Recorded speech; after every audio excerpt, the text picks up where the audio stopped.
Now, let's dive into today's story. Chapter 1. The Foundation of Trust.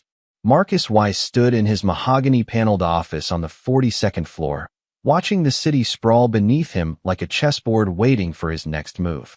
At 51, he had built an empire from nothing, a private security consulting firm that served Fortune 500 companies and government agencies. His reputation was built on two pillars: absolute loyalty to those who earned it, and complete destruction of those who betrayed it.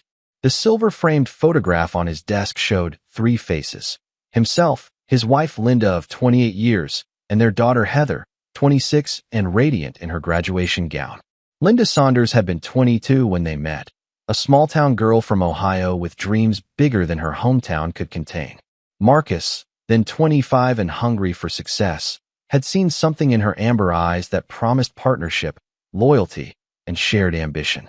"You're going to conquer the world," Linda had whispered to him on their wedding night in a modest ceremony her parents had scraped together the money for. "And I'll be right beside you." For 26 years, she had been. Through the lean early years when Marcus worked 18-hour days, surviving on coffee and determination.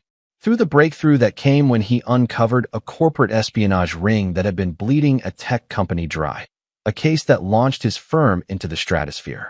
Through Heather's childhood, her rebellious teenage years, and her eventual graduation from Stanford with a business degree. Marcus had given them everything. The sprawling estate in Connecticut with its 8 bedrooms, an Olympic-sized pool. The vacation home in the Hamptons. Private schools, luxury cars, and a lifestyle that most people could only dream of. But more than material wealth, he had given them his unwavering dedication. Every business decision was made with his family in mind. Every sacrifice was for their future. Linda had played her part perfectly. The dutiful wife at corporate events, the supportive mother at school functions, the loving partner who would massage his shoulders after particularly stressful days.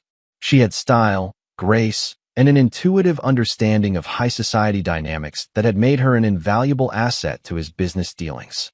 Heather had inherited her mother's beauty and her father's sharp mind.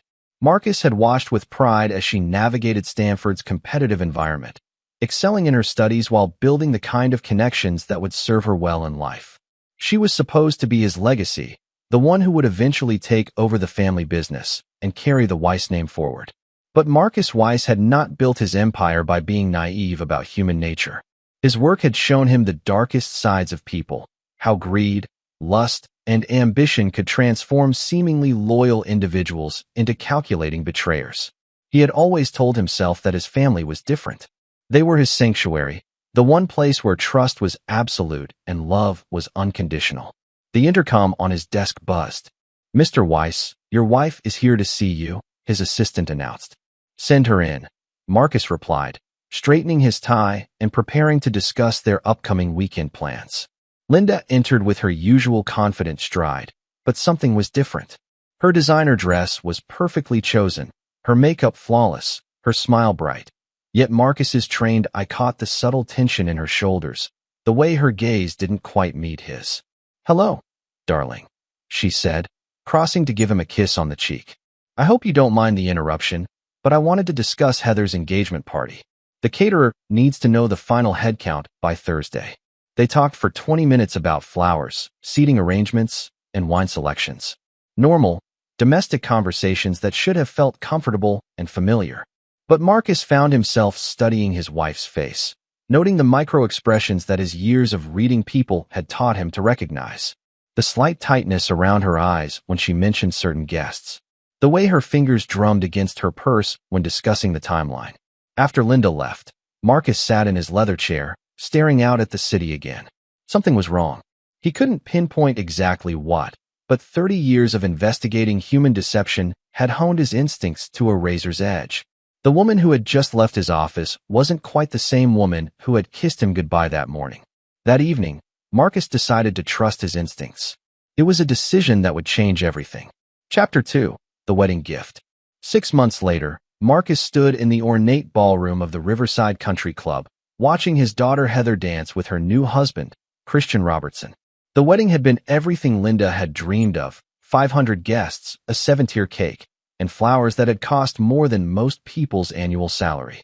Marcus had written the check for $80,000 without hesitation, seeing the joy in his daughter's eyes as she planned her perfect day. Christian was everything a father could want for his daughter on paper. 31 years old, Harvard MBA, a rising star at his father's investment firm. Tall, handsome, with the kind of easy charm that made people instantly comfortable. He had proposed to Heather with a 4-carat diamond ring and a promise to love her forever. But Marcus had noticed things about Christian during the engagement. The way his smile never quite reached his eyes when he talked about the future. How he always seemed to be calculating something behind his polished exterior.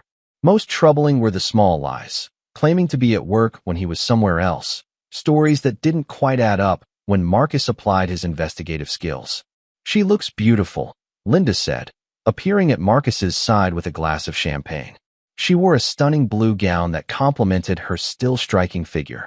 At 48, she remained the kind of woman who turned heads when she entered a room. "She does," Marcus agreed, but his attention was divided. He was watching Christian's family, noting the expensive clothes and jewelry that didn't quite match what he knew about their supposed financial situation. He was cataloging the guest list, recognizing faces he had investigated in previous cases, people with questionable business practices and flexible morals. The first dance ended, and Heather approached them, radiant in her custom-designed gown. "Daddy, thank you so much for all of this. It's perfect." Marcus hugged his daughter, breathing in the scent of her perfume and feeling the familiar surge of protective love. "Nothing's too good for my princess." But even as he spoke the words, he noticed Christian approaching, his phone pressed to his ear. The conversation seemed intense, urgent. Marcus's lip-reading skills, honed through years of surveillance work, caught fragments. "Not now." "She doesn't know? Handle it later." The reception continued with its choreographed perfection. Speeches were given, toasts were raised, and Marcus played the role of the proud father flawlessly. But beneath the surface, his investigative mind was working, cataloging inconsistencies and filing away details for future analysis. It was during the cake cutting that Marcus noticed the look. A brief exchange between Linda and Christian, lasting no more than 3 seconds, but loaded with meaning. The kind of glance that passed between two people who shared secrets. Linda's hand briefly touched Christian's arm as they positioned themselves for photos, a gesture so subtle that no one else would have noticed. Marcus Weiss noticed everything. The rest of the evening passed in a blur of congratulations and well wishes. Marcus smiled, shook hands, and accepted thanks for his generosity. But part of his mind was already working, planning how he would investigate what he had seen. 3 weeks later, Marcus had his answers.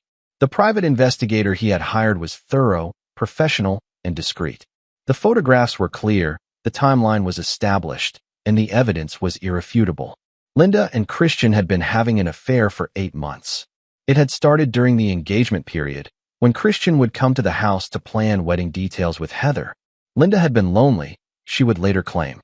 Marcus worked such long hours, and Christian was young, charming, and attentive.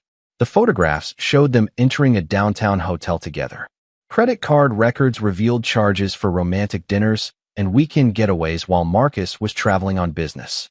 Phone records documented hundreds of calls and text messages, including explicit exchanges that left no doubt about the nature of their relationship. But the most damaging evidence was the conversation the investigator had recorded at a coffee shop 2 days after the wedding.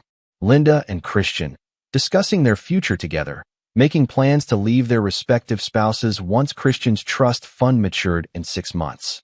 "Marcus will be devastated," Linda had said, stirring sugar into her latte. "But he'll survive. He's stronger than he looks. And Heather will get over it," Christian had replied. "She's young. She'll find someone else." They were talking about destroying 2 lives as casually as discussing the weather. Marcus sat in his office that night, the evidence spread across his desk like pieces of a puzzle that revealed a picture he never wanted to see. The betrayal cut deeper than he had thought possible.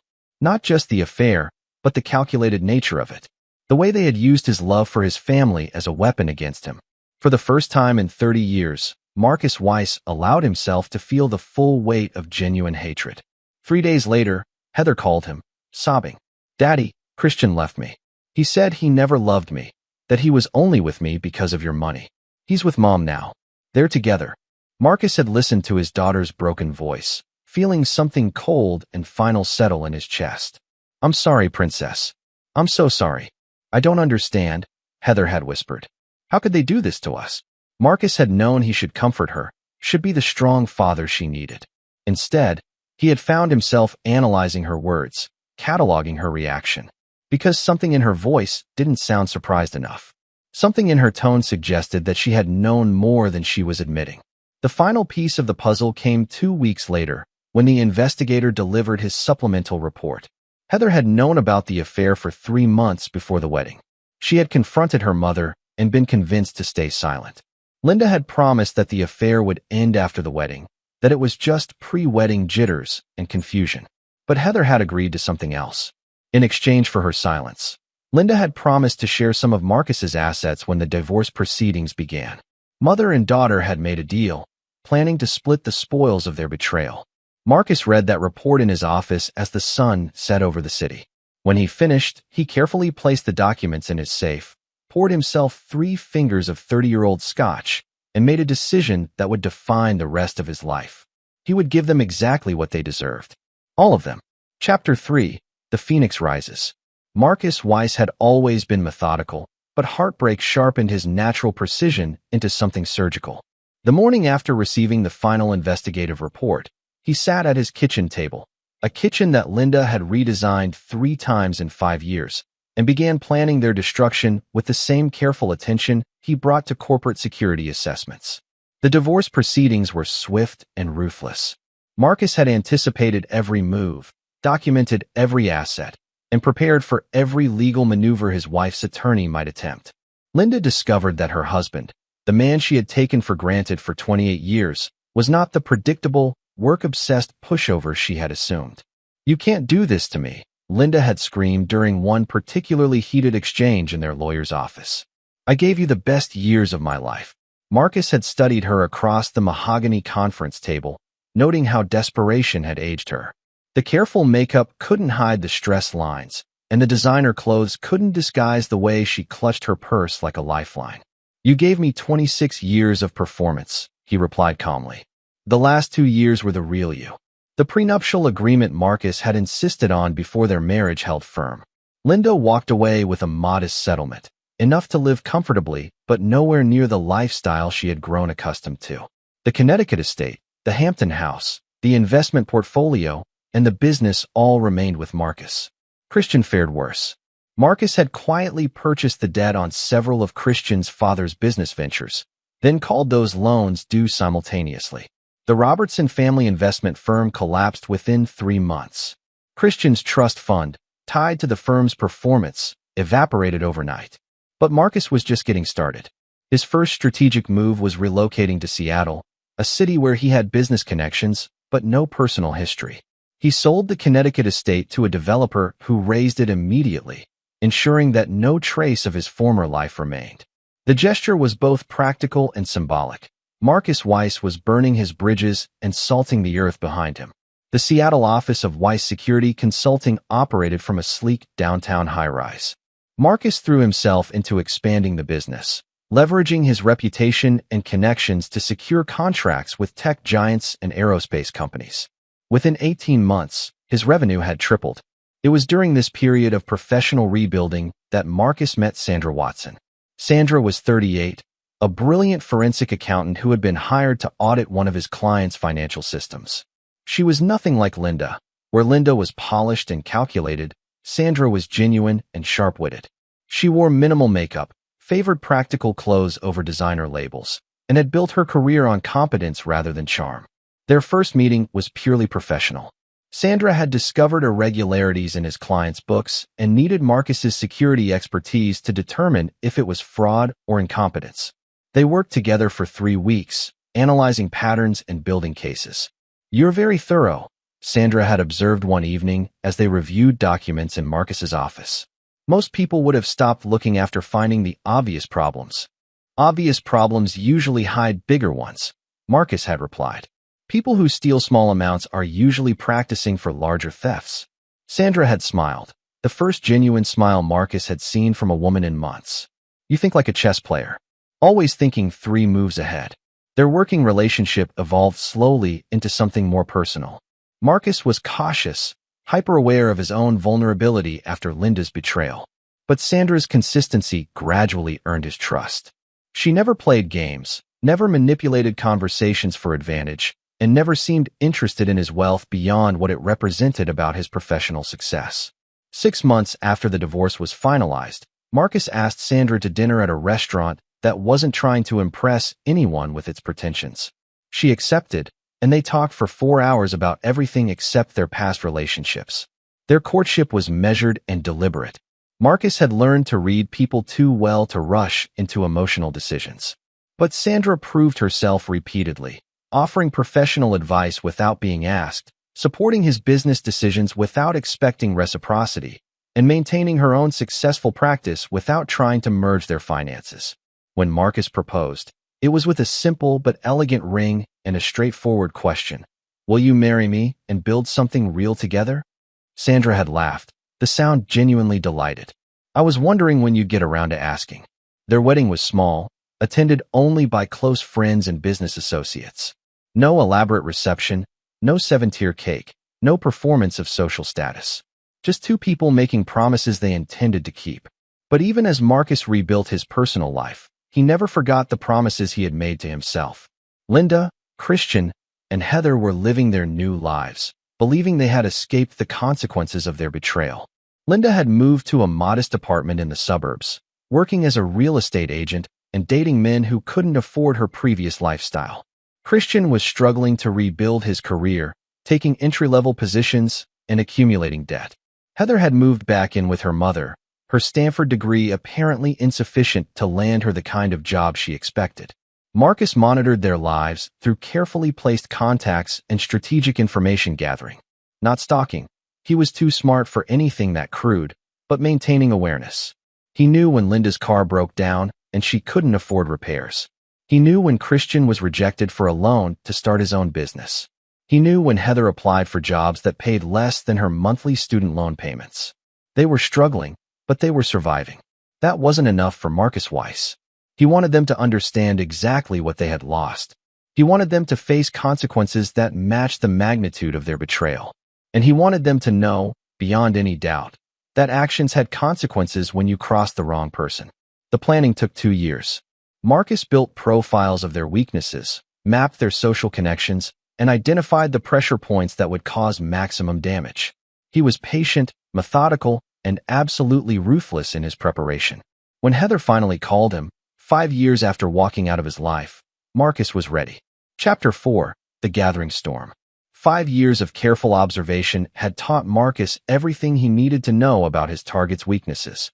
Linda had always been driven by social status and the approval of others. Without Marcus's wealth to maintain her position, she had gradually slipped down the social ladder, watching former friends distance themselves as her circumstances became more modest.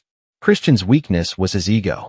The golden boy who had never faced real failure was drowning in a series of professional and personal setbacks. Every rejection, every closed door, was a fresh wound to his inflated self-image. Heather's vulnerability was more complex. She had inherited her father's intelligence, but her mother's entitlement. She genuinely believed that her Stanford education and her last name should guarantee her success, and reality's refusal to cooperate left her frustrated and increasingly desperate. Marcus had built his revenge strategy around these psychological profiles, but he needed more than theoretical knowledge. He needed current intelligence, real-time information about their daily lives, their relationships, and their hopes. For this, he turned to Eric Ross, a former Special Forces operator who had transitioned into private investigation work. Eric was 34, methodical, and completely without sentiment when it came to gathering information. Marcus had used his services occasionally for business matters, but this assignment was personal. "I need comprehensive surveillance on 3 individuals," Marcus had explained during a meeting in a downtown Seattle coffee shop.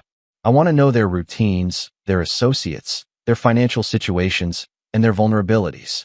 Nothing illegal, but everything observable."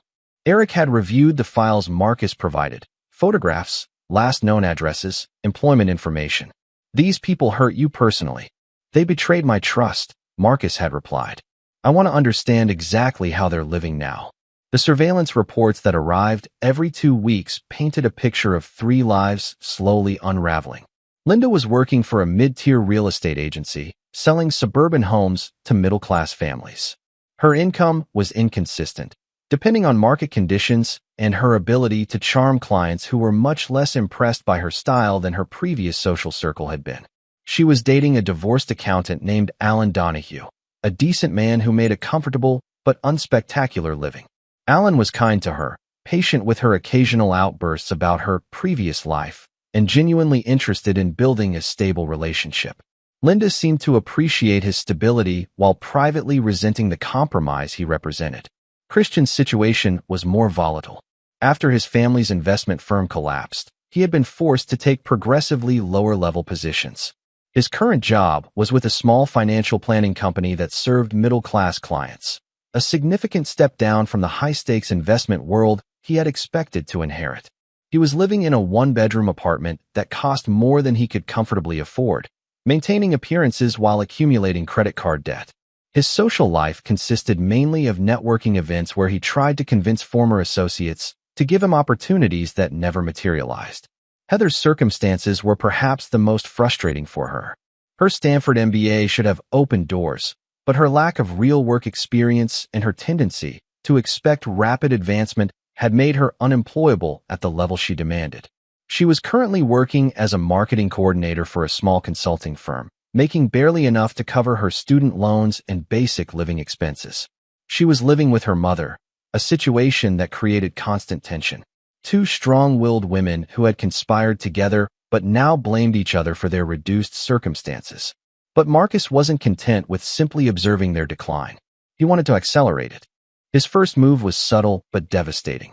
Marcus had maintained contacts throughout the business community, relationships built over decades of successful consulting work. A word here, a suggestion there, and Linda found her best potential clients suddenly canceling appointments or choosing other agents. Christian's job search became mysteriously more difficult. References that should have been positive became neutrally professional. Interviews that should have led to offers resulted in polite rejections. Nothing traceable, nothing that could be challenged, but a consistent pattern of doors closing just as they seemed about to open. Heather's career advancement stalled when her attempts to network at industry events consistently failed to produce the connections she needed. The young professionals she tried to befriend already seemed to have unfavorable impressions of her, based on information from sources they couldn't quite remember. Marcus orchestrated these setbacks through a network of business contacts who owed him favors or respected his judgment. He never asked anyone to do anything illegal or explicitly harmful. He simply shared his professional opinion that these individuals might not be the best investments of time or trust. The psychological pressure began to show in their behavior. Linda's relationship with Alan became strained as her frustration and bitterness affected her mood. Christian started drinking more, attending fewer networking events, and showing signs of clinical depression. Heather's resentment toward her mother intensified as their living situation became more claustrophobic. But Marcus wasn't satisfied with their gradual decline. He wanted them to face a crisis that would strip away their remaining pretenses and force them to confront the full consequences of their choices. The opportunity came when Eric's surveillance revealed that Linda was having serious financial problems. Her real estate commissions had dropped dramatically, and she was behind on her rent. Christian was struggling with credit card payments and had been forced to take a second job delivering food on weekends. Heather was barely managing her expenses and had applied for several credit cards to supplement her income. Marcus decided it was time to apply direct pressure. Through a series of carefully orchestrated financial maneuvers, Marcus ensured that all three of them faced simultaneous crises. Linda's landlord, who happened to owe Marcus a favor from a previous business arrangement, suddenly decided to sell the property, requiring all tenants to move within 60 days. Christian's credit card companies, influenced by information about his employment instability, simultaneously reduced his credit limits and demanded immediate payments on outstanding balances. Heather's student loan servicer, acting on concerns about her payment history, accelerated the repayment schedule. Within 2 weeks, all three were facing financial emergencies that threatened to destroy their remaining stability. They had nowhere to turn except to the relationships they had left, relationships they had poisoned with their betrayal. Marcus knew that desperation would force them to make mistakes, to reveal their true character under pressure. And he knew that when they finally reached out for help, they would discover exactly how thoroughly he had prepared for their surrender. Chapter 5. The Trap Titans. The call came on a Tuesday evening as Marcus was reviewing quarterly reports in his Seattle office. Sandra was working late on a case, and the building was quiet except for the hum of climate control and the distant sound of traffic 42 floors below. "Mr. Weiss? This is Heather." Marcus had been expecting this call for months, but hearing his daughter's voice still sent a complex mix of emotions through his chest. Anger, disappointment, and something that might have been sadness if he had allowed himself to feel it fully. "I'm sorry," Marcus replied, his tone professionally neutral. "I think you have the wrong number. Daddy, please. I know you're angry with me, but I need help. We all need help." Marcus set down his pen and activated the recording function on his phone, a device that automatically documented all calls for security purposes. "I'm afraid I don't have a daughter. Perhaps you're looking for someone else." "Don't do this." Heather's voice cracked with desperation. "I know what we did was wrong. I know we hurt you. But we're in serious trouble, and you're the only person who can help us." "Ms. Robertson," Marcus said, using her married name with deliberate precision. "I don't know what situation you're referring to, but I'm not in the business of helping strangers with their personal problems." The silence stretched for nearly 30 seconds. Marcus could hear Heather breathing, could almost feel her psychological calculation as she tried to find the words that would reach him. "They're going to evict Mom," she finally said. "Christian lost his job last week. I can't make my loan payments. We don't have anywhere else to turn." "I'm sorry to hear about your difficulties," Marcus replied. "I suggest you contact local social services or charitable organizations. They're better equipped to help people in your circumstances." "Daddy, please." Marcus ended the call. For 5 minutes, he sat in his chair, staring out at the city lights. Then he opened his secure laptop and began reviewing the intelligence reports Eric had compiled over the past month. The financial pressure he had orchestrated was working exactly as planned. All three of them were facing simultaneous crises that threatened their basic security. Linda's eviction notice was real. The property sale Marcus had arranged was proceeding on schedule. Christian's job loss was also genuine, though it had been accelerated by unfavorable references from previous employers who had been subtly influenced by Marcus's network. Heather's loan situation was the result of accurate reporting about her employment status and payment history. Nothing Marcus had done was illegal. He had simply ensured that reality caught up with their circumstances more quickly than it might have otherwise. The second call came 3 days later. This time it was Linda. "Marcus, I know you don't want to talk to me, but this is about our daughter." "I don't have a daughter," Marcus replied. "And I don't know anyone named Linda." "Stop playing games." Linda's voice was sharp with desperation and anger. "Heather is going to lose her apartment. Christian is having panic attacks. We made mistakes, but we don't deserve this." "Ma'am, I think you have me confused with someone else. I've never been married, and I don't have children." "You bastard," Linda whispered. "You cruel, vindictive bastard. We're sorry, okay? We're sorry for what we did. But we're drowning here, and you're the only one who can throw us a rope." "I'm afraid I can't help with whatever situation you're describing," Marcus said. "I recommend consulting with a financial advisor or family counselor.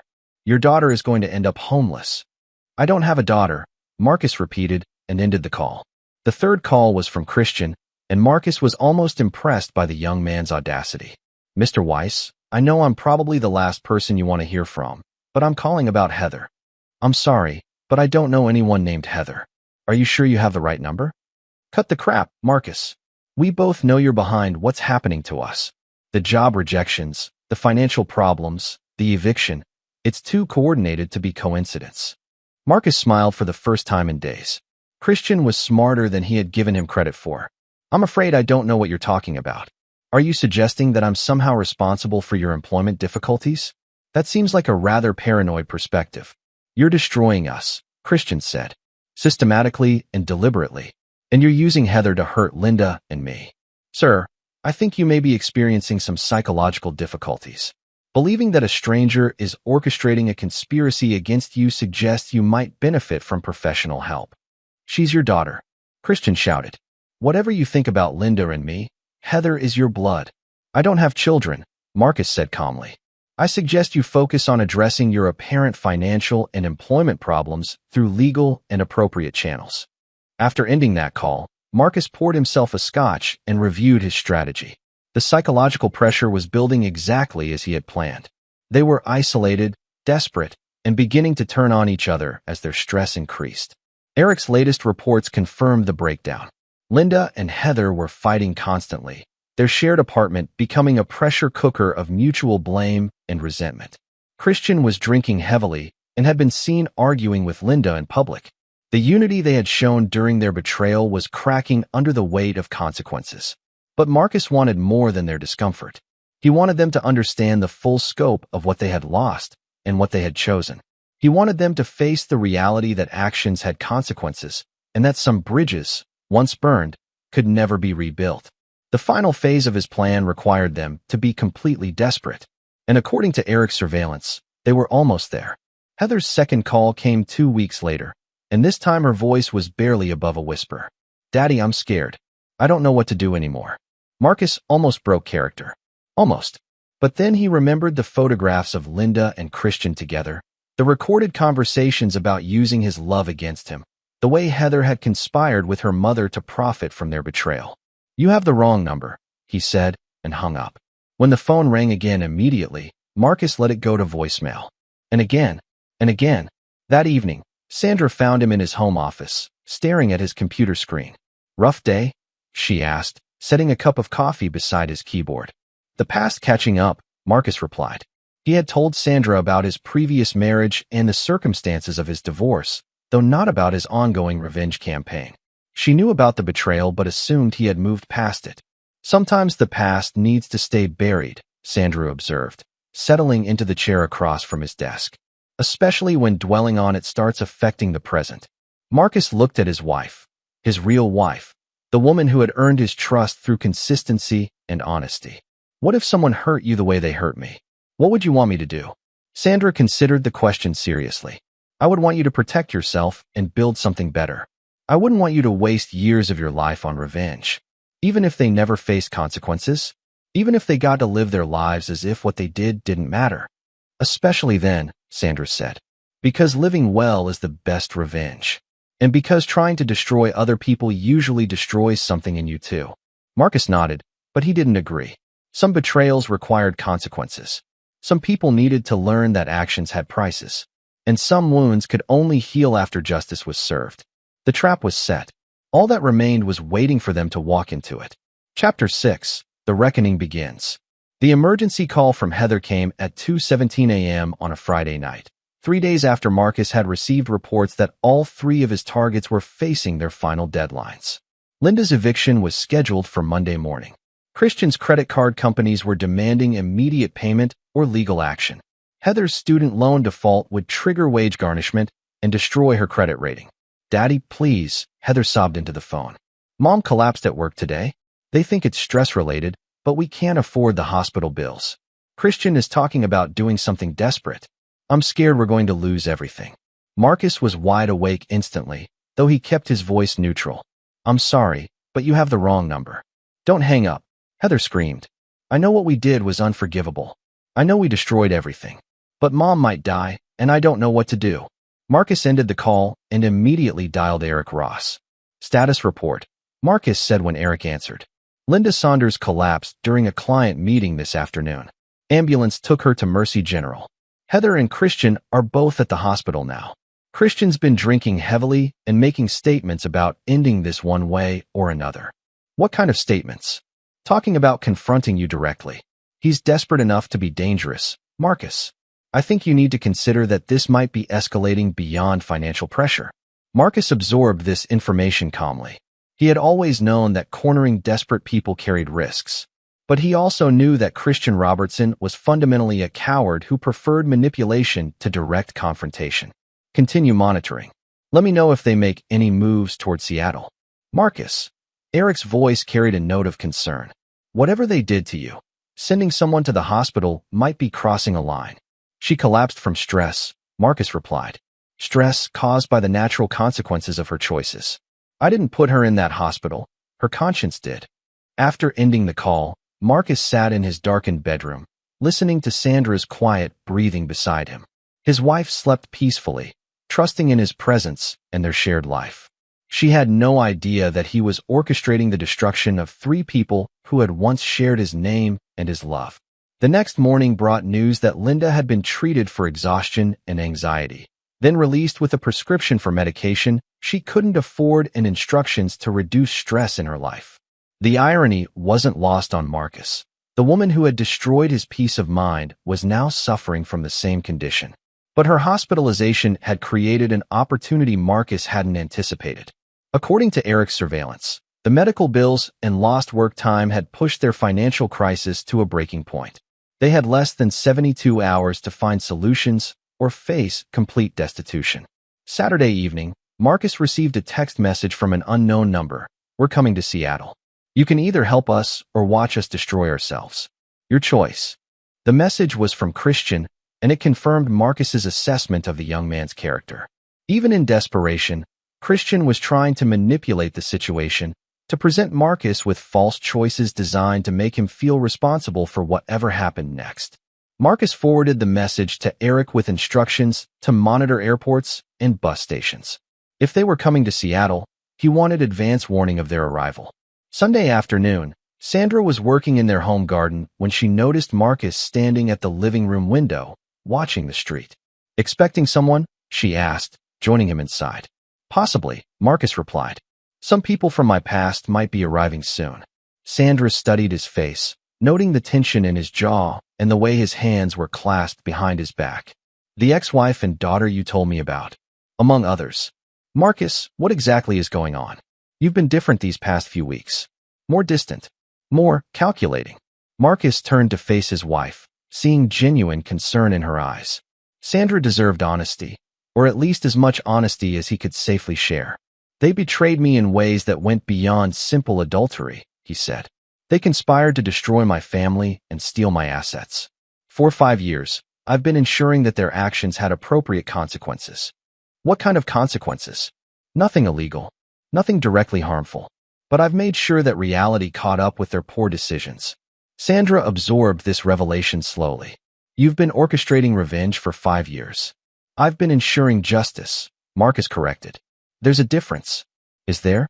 "Because it sounds like you've been playing God with people's lives." Before Marcus could respond, Eric called with an update. "They're here. All 3 of them. Rented a car at Seattle-Tacoma and drove straight to your address. They're parked across the street, apparently working up the courage to approach your house." Marcus looked out the window and saw them, a beat-up sedan with 3 figures inside, silhouetted against the late afternoon sun. Linda in the passenger seat, looking older and more fragile than he remembered. Christian behind the wheel, his shoulders rigid with desperation. Heather in the back seat, probably preparing the words she hoped would reach her father's heart. "What do you want me to do?" Sandra asked, having overheard enough of the conversation to understand the situation. "Go upstairs," Marcus said. "Whatever happens, don't come down until I tell you it's safe." "Marcus, please." His voice carried a note of command that Sandra had never heard before. "Trust me and go upstairs." Sandra hesitated, then kissed his cheek and headed for the stairs. "Be careful," she said. "Whatever they did, be careful that your revenge doesn't cost you who you are." Alone in his living room, Marcus watched the car across the street and waited. He had spent 5 years planning for this moment, preparing for the confrontation that would finally settle the accounts between them. The doorbell rang at exactly 6 p.m. Marcus walked to the front door, straightened his shoulders, and prepared to face the people who had destroyed his previous life. They had come seeking mercy, forgiveness, and rescue from the consequences of their choices. They were about to discover that Marcus Weiss no longer offered any of those things. Chapter 7. The door opens. Marcus Weiss opened his front door with the same calm precision he brought to every important moment in his life. On his doorstep stood 3 people who had once been the center of his world, now reduced to desperate strangers begging for salvation they didn't deserve. Heather looked awful.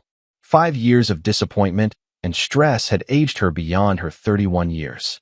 Her Stanford confidence had been replaced by the hollow-eyed desperation of someone who had finally learned that the world didn't owe her anything.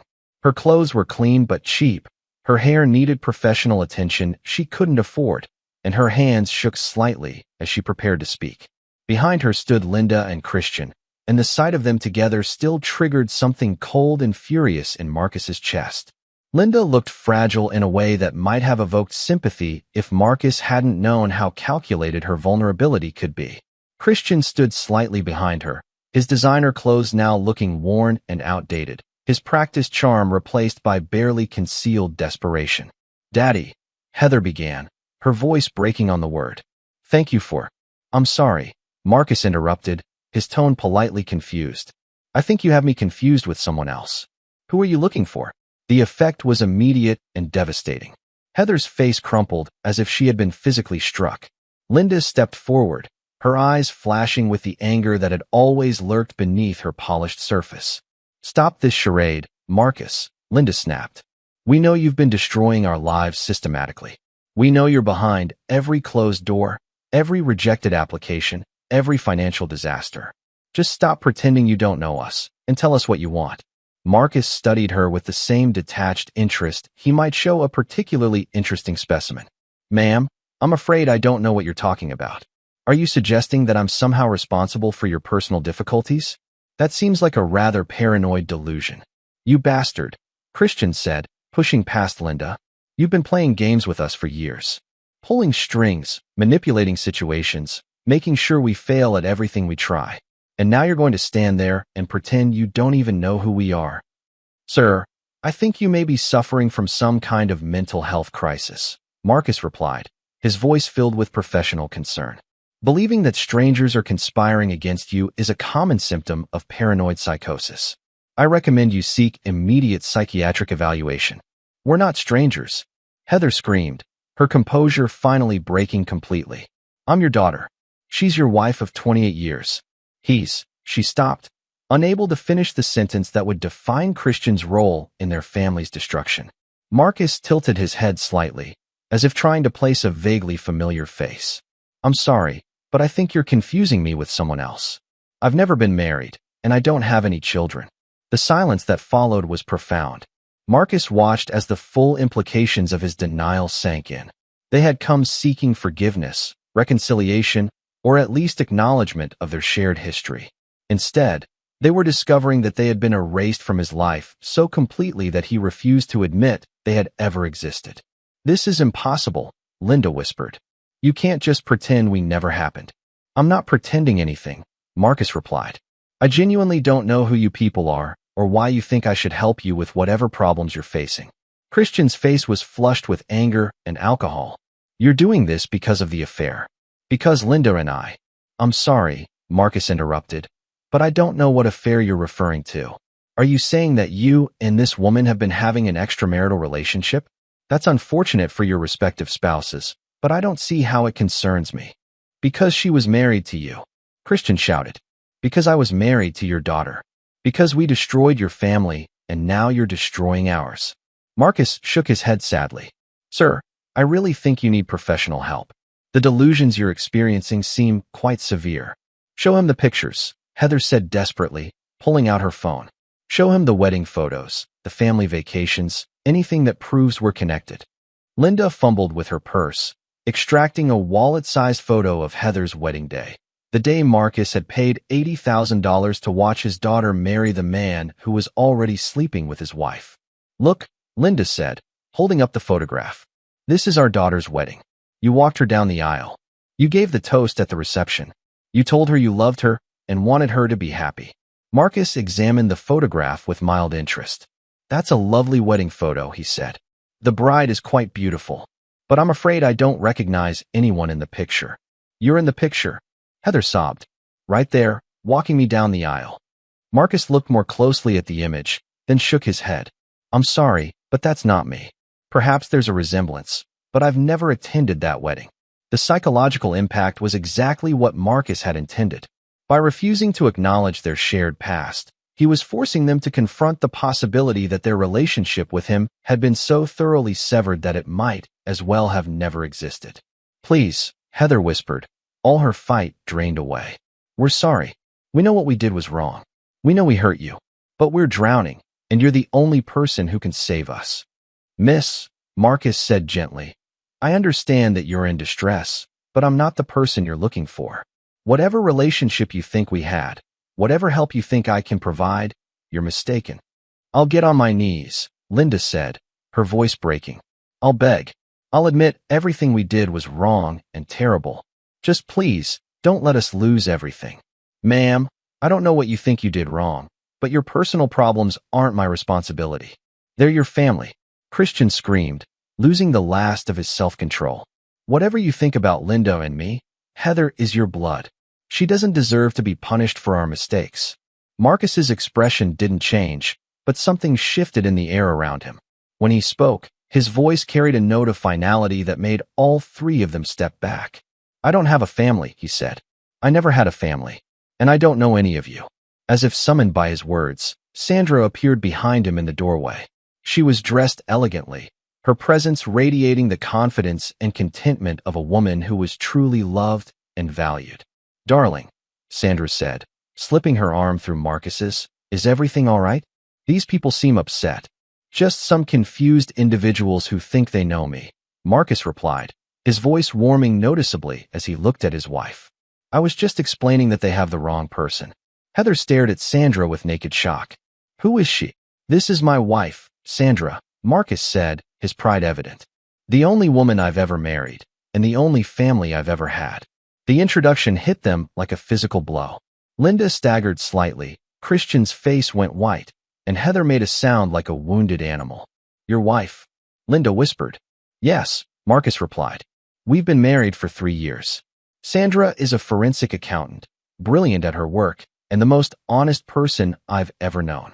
Sandra smiled politely at the three strangers. I'm sorry you're having difficulties, but I think there's been some misunderstanding. Marcus has never mentioned knowing any of you. Because we don't know them, Marcus confirmed. Now, if you'll excuse us, we were about to have dinner. He began to close the door, but Heather threw herself forward, pressing her hand against the wood. Wait, she cried. Please, just listen. I'm going to have to ask you to leave, Marcus said firmly. If you continue to harass us, I'll be forced to call the police. We're not harassing you, Heather sobbed. We're trying to reach someone who used to love us. Marcus looked at her with what appeared to be genuine confusion. Miss, I don't know what delusion you're suffering from, but I've never loved you. I've never even met you before today. He closed the door firmly, leaving them standing on his doorstep in the gathering darkness. Through the window, Marcus watched as they stood in stunned silence for several minutes. Then Heather collapsed against Christian, sobbing uncontrollably. Linda stared at the closed door as if she could will it to open through sheer force of desperation. Finally, they walked back to their rental car and drove away. Who were they really? Sandra asked as they watched the taillights disappear down the street. Ghosts, Marcus replied. Just ghosts from a life that never really existed. But as he said the words, Marcus knew that the evening's confrontation was just the beginning. They would be back, more desperate than before, and next time they might not accept his denial so easily. The final phase of his revenge was about to begin. Chapter 8. The Perfect Storm. The hotel room was a testament to their desperation. A cheap roadside motel where the wallpaper was peeling and the carpet smelled of decades of disappointment.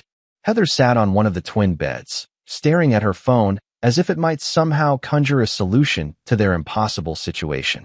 Linda paced the narrow space between the beds and the bathroom, her agitation growing with each step. Christian had been drinking steadily from a bottle of whiskey purchased at a gas station, his usual calculated demeanor replaced by something raw and dangerous. He knows, Christian said, his words slightly slurred. He knows exactly who we are and what we did. That whole performance was psychological torture. Of course he knows, Linda snapped. The question is what we do about it. We go back, Heather said quietly. We keep going back until he listens to us. Did you see his face? Linda turned on her daughter with fury that had been building for hours. Did you see how he looked at that woman? Like she was precious. Like she was worth protecting. Because she is, Heather replied, her voice hollow. She's everything we're not. Honest. Loyal. Everything we destroyed in ourselves when we decided to betray him. Christian lurched to his feet, swaying slightly. Screw his moral superiority. We made mistakes, but he's been systematically destroying our lives for 5 years. That's not justice. That's sadism. What did you expect? Heather asked. Did you think he would just forgive us? Did you think we could betray him and then come back when it was convenient for us?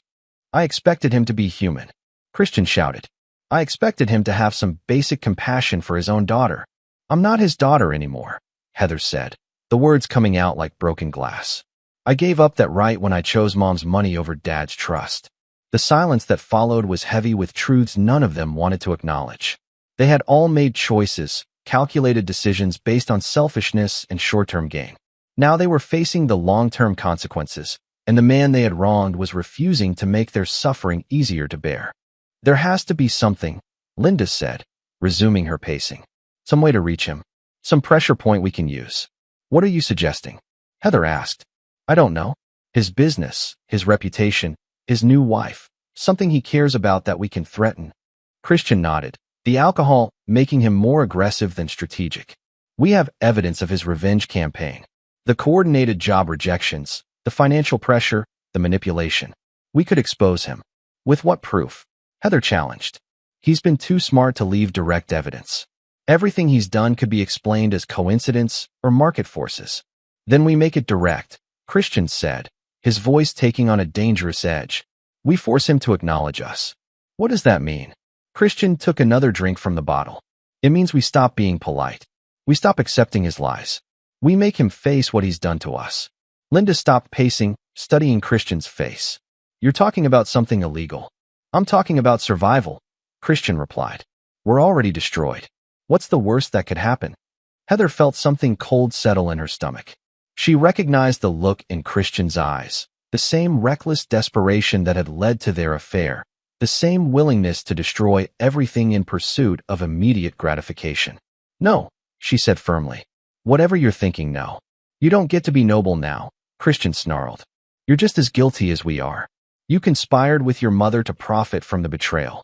You're just as responsible for this mess. That's exactly why I won't make it worse, Heather replied. We've already lost our souls. I won't lose what's left of my humanity too. Christian laughed bitterly. Your humanity? You think you still have humanity left? You destroyed your father's life and conspired to steal his assets. You're already damned. The words hit Heather like physical blows, but she didn't flinch. Maybe, but I'm not going to compound it by threatening innocent people. She's not innocent, Linda said quietly. His new wife. She's living in the house that should have been mine, sleeping in the bed that should have been mine, enjoying the life that should have been mine. She didn't steal anything from you, Heather said. You threw it away. We all threw it away. Shut up, Linda screamed, her composure finally cracking completely. Just shut up with your self-righteous guilt. I'm tired of your constant remorse. I'm tired of pretending that what we did was worse than what he's doing to us. What we did was worse, Heather said simply. We betrayed someone who loved us. He's just making sure we face the consequences. Christian finished the whiskey and threw the empty bottle against the wall, where it shattered with a sound like breaking promises. Consequences, he repeated mockingly. You sound like him. Cold. Calculating. Ready to sacrifice people for principles. Maybe that's what I learned from him, Heather replied. Maybe that's the only inheritance I have left. The room fell silent except for the sound of traffic outside and the distant noise of other guests in their own desperate circumstances. Three people who had once been united in their selfishness now found themselves isolated even from each other. Finally, Linda spoke, her voice hollow but determined. We go back tomorrow. All of us together. And this time, we don't leave until he acknowledges what he's done. What if he calls the police? Heather asked. Then we tell them the truth, Christian said. About his systematic revenge campaign. About how he's been manipulating our lives for years. Let's see how his perfect reputation handles public scrutiny. And if that destroys his business and his marriage. Heather challenged. Linda's smile was cold and empty. Then he'll know exactly how we feel. But as they made their plans for the next day's confrontation, none of them realized that Marcus Weiss had anticipated their desperation. He had prepared for this moment, orchestrated it even, and their final desperate gambit would only complete the trap he had been building for 5 years. The last phase of his revenge was about to begin, and it would be more thorough and devastating than anything they had imagined. Chapter 9. The Last Laugh. Marcus Weiss stood in his living room at 7 a.m., watching the rental car park across the street from his house for the second time in 2 days. He had been awake since 5:30, reviewing his final preparations and ensuring that every detail of his endgame was perfectly arranged. Sandra was already at work, having left early for a client meeting that would keep her downtown until evening. Marcus had suggested the timing, claiming he needed the day to handle some unpleasant business matters. She had kissed him goodbye, trusting as always that he would handle whatever needed to be done. This time, they didn't ring the doorbell. Christian climbed over the front gate, his face set with the kind of desperate determination that had probably kept him awake all night. Linda and Heather followed, all three of them moving with the purposeful stride of people who had nothing left to lose. Marcus opened the door before they could knock. "Good morning," he said pleasantly. "I was wondering when you'd be back." The casual admission stopped them cold. After yesterday's performance, they had expected more denials, more psychological games. Instead, Marcus seemed almost welcoming. "You know who we are," Linda said, her voice flat with exhaustion. "Of course I know who you are," Marcus replied. "I've always known who you are. The question is whether you know who you are." He stepped aside, gesturing for them to enter. "Please, come in. We have a lot to discuss." They hesitated, sensing a trap, but too desperate to retreat. Finally, Heather stepped through the doorway, followed reluctantly by her mother and Christian. Marcus led them to his living room, the same room where Sandra had stood beside him the previous evening, where his new life existed in perfect counterpoint to the wreckage of his old one. The contrast was deliberate and devastating. Every piece of furniture, every decoration, every photograph spoke of success, stability, and genuine happiness. "Please sit," Marcus said, settling into his own chair with the relaxed confidence of a man in complete control of his environment. "Are you going to help us?" Heather asked, her voice barely above a whisper. "Help you with what?" Marcus replied. "Your financial problems? Your employment difficulties? Your general inability to function as decent human beings?" "All of it," Linda said desperately. "We need money. We need work. We need—" "You need consequences," Marcus interrupted. "And I've been providing them for 5 years." The admission hung in the air like a confession and a threat simultaneously. After years of denying involvement, Marcus was finally acknowledging his role in their destruction. "So you admit it," Christian said, trying to summon some of his old aggression. "You've been manipulating our lives, destroying our opportunities, engineering our failures." "I've been ensuring that reality caught up with your choices," Marcus corrected. "Nothing I did was illegal. Nothing I did was even particularly creative. I simply made sure that your natural consequences weren't softened by luck or the charity of others." "You destroyed us," Linda whispered. "No," Marcus replied, his voice carrying the weight of absolute certainty. "You destroyed yourselves. I just made sure you couldn't escape the wreckage." He reached into his jacket and withdrew a thick manila envelope, setting it on the coffee table between them. "But I'm a fair man. I believe in offering people choices, even when they don't deserve them." Heather stared at the envelope as if it might contain salvation or damnation in equal measure. "What is it?" "Documentation," Marcus replied.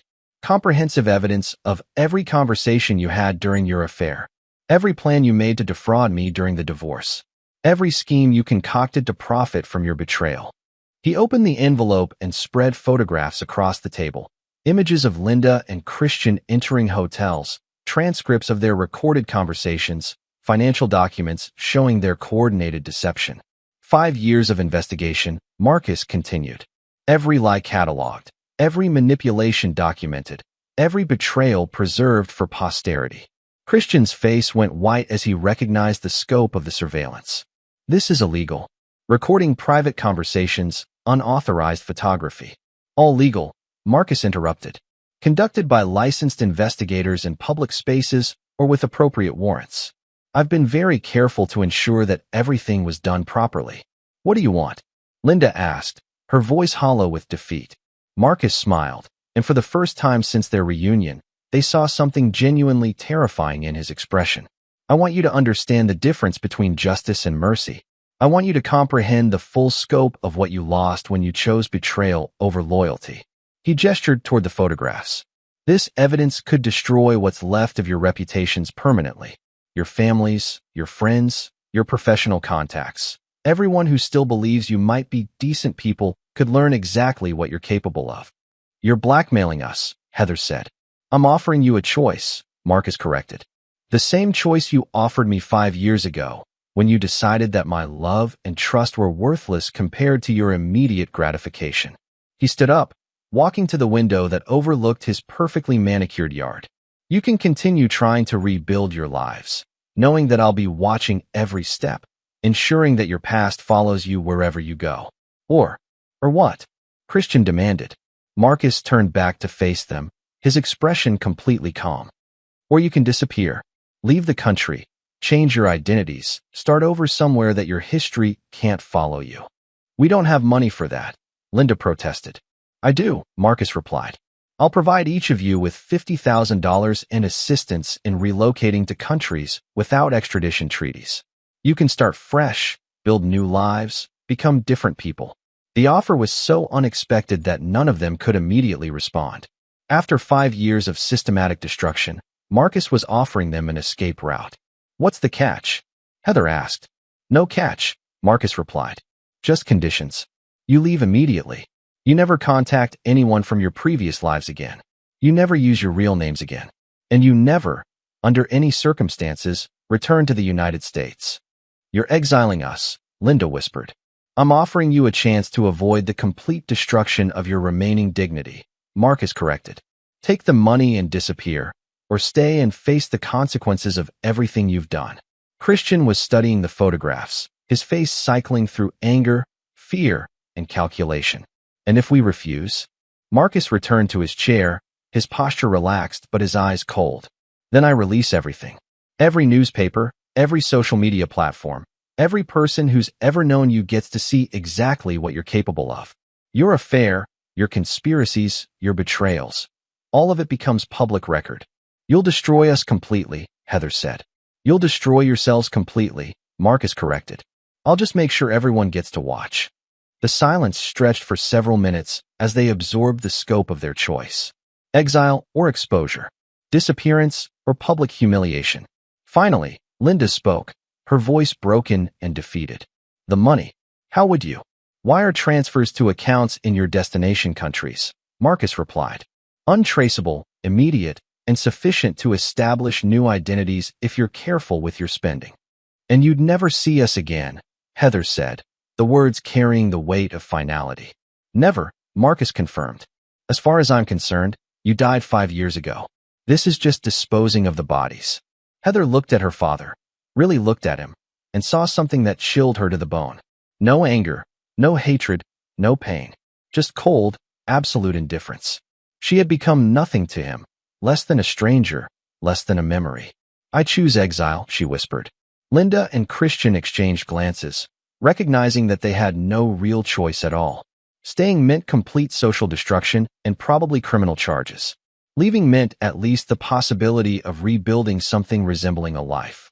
We all choose exile, Linda said. Marcus nodded as if he had expected this outcome all along. Excellent. I'll have the arrangements made within 24 hours. I suggest you spend today deciding on your destinations and saying goodbye to anything you can't take with you. He stood up, collecting the photographs and returning them to the envelope. Consider this our final business transaction. You provide me with your permanent absence, and I provide you with the resources to disappear. As they prepared to leave, Heather turned back one last time. Do you feel better now? Does destroying us give you peace? Marcus considered the question seriously. I feel satisfied, he replied. Justice has been served, consequences have been imposed, and the people who betrayed my trust have learned that actions have prices. And Sandra? Heather asked. Does she know what kind of man she married?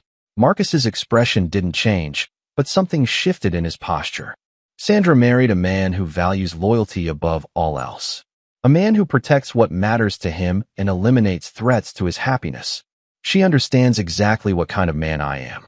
Heather nodded, finally understanding that her father, the man who had once read her bedtime stories and taught her to ride a bicycle, was gone forever. In his place stood someone harder, colder, and infinitely more dangerous. Goodbye, Daddy, she whispered. Goodbye, stranger, Marcus replied. They left without another word, walking out of his life as completely as if they had never existed. Marcus watched from his window as their rental car disappeared down the street, carrying 3 ghosts away from the life they had forfeited through their own choices. That evening, Sandra returned home to find Marcus working in his study, reviewing business contracts as if nothing extraordinary had happened. "How was your day?" she asked, kissing the top of his head. "Productive," Marcus replied, pulling her into his lap. "I finished some old business that had been hanging over me for years." "Good business or bad business?" "Necessary business," Marcus said, holding her close and breathing in the scent of her hair. "The kind that lets you move forward without looking back." Sandra settled against him, trusting in his strength and his love. She didn't need to know the details of his past or the methods he used to protect their future. She only needed to know that he would never betray her trust the way others had betrayed his. Marcus Weiss had finally achieved perfect justice.